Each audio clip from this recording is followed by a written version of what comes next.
Young talented director Prashanth Varma, Teja Sajja combination లో వచ్చిన super hero movie Hanuman. లో బడ్జెట్, భారీ కాస్టింగ్, హై టెక్నికల్ వాల్యూస్ తో తెరకెక్కిన ఈ సినిమా అశేష జనాదరణ పొంది బాక్సాఫీస్ దగ్గర బిగ్గెస్ట్ ఇండస్ట్రీ హిట్ అందుకుంది. సంక్రాంతి బరిలో ఉన్న గుంటూరు కారం, నా సామిరంగ వంటి పెద్ద సినిమాలతో పోటీపడి బాక్సాఫీస్ దగ్గర బ్లాక్ బస్టర్ హిట్ గా నిలిచింది.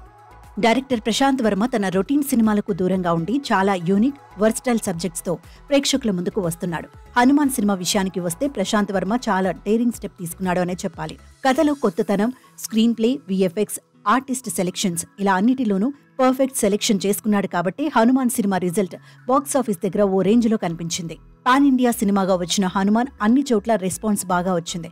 ఇక ఓవరాల్ గా హనుమాన్ సినిమా టాలీవుడ్ తో పాటు బాలీవుడ్ లోనూ మంచి వసూళ్లను రాబడుతోంది.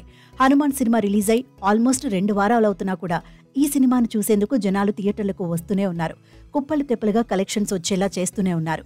అయితే ఇక్కడ నార్త్ జనాలు కూడా ఇదే పని చేస్తున్నారు. బాలీవుడ్ లో హనుమాన్ సినిమా చాలా వరకు రిపీటెడ్ గా చూస్తున్నారు. సంక్రాంతి బరిలో పెద్ద సినిమాల మధ్య రిలీజ్ అయిన ఈ చిన్న సినిమా సూపర్ హిట్ అవ్వడమే కాకుండా ఫిలిం క్రిటిక్స్, ఇండస్ట్రీ నుండి బెస్ట్ కాంప్లిమెంట్స్ అందుకుంది. ఇక ఏకంగా అవలీలగా 200 కోట్ల క్లబ్లోకి చేరిపోయింది. ఈ సినిమా రామభక్తో లేక హనుమాన్ మాయో తెలియదు కానీ ఈ సినిమా రామ్లల్లా ప్రాణప్రతిష్ఠ జరిగిన రోజే నార్త్లో దాదాపు 2.30 కోట్ల కలెక్షన్స్ వచ్చేలా చేసుకుంది.